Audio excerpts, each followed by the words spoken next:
Now, your 41 NBC AccuWeather forecast, presented by Volume Chevrolet.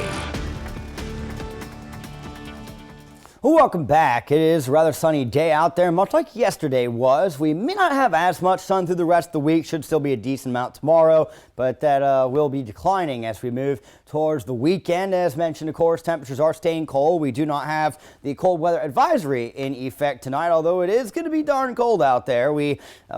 Correction, saw 16 earlier, so I guess I got it wrong by 1. Got all the way down to 15 last night, which is very, very cold for this time of year. Still at a record, long-standing record since 1940 is 10 degrees, but 45 our high today, that is 15 below the average of 60, and we are expecting temperatures to go below freezing ahead of midnight again tonight, and I would not be shocked if a lot of the forecast overnight lows for tonight are a little on the conservative side. Yes, there is cloud cover moving in, but it's largely going to be high clouds until we get towards tomorrow morning.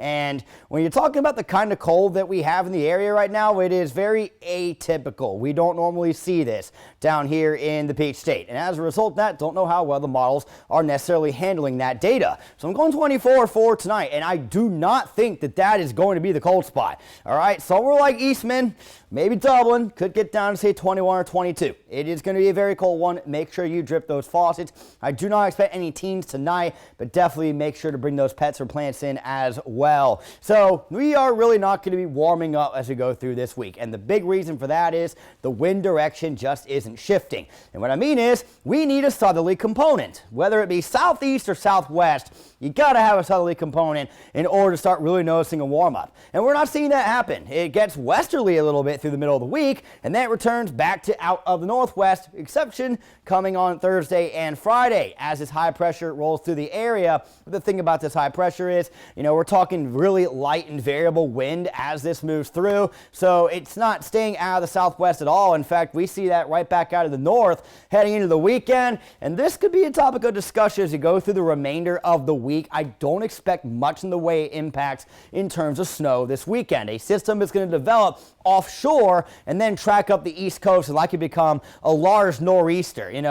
Outside of that, the main thing here is going to be a lot of wind. That does not mean that we can't get a couple of snow showers on the back end, but right now there's absolutely nothing jumping off the screen at me saying, hey, we're going to get several inches of snow this weekend. That's not what we're seeing. The wet spots might be around an inch or two. So as we continue through tonight, it is again going to get a little cloudier out there. If we are largely looking at high clouds like this, we are going to be seeing a lot low 20s. It'll be more towards the mid or upper 20s if it ends up being thicker, lower level clouds.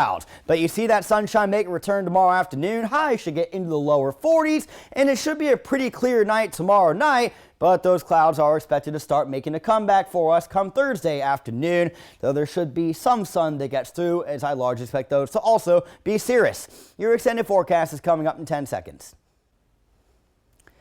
Your 41 NBC AccuWeather 7-day forecast is brought to you by Volume Chevrolet. So again, it is going to get a little cloudier towards the end of the week. It should largely be high clouds on Thursday, though, so I don't expect that to be a really drab day, but maybe a little dampened in regards to how much sun we see. Friday, on the other hand, definitely starting to get a little cloudier. Could be a bit of a mix early Friday night into Saturday, depending on if that part of this system even comes to fruition. Only the American model is really seeing that at this point. But a couple of snow showers, mainly the eastern half of the region, will be possible on Saturday. Very, very cold also to go with plenty of wind both Saturday and Sunday. It looks like more of the same, at least for the first parts of next week.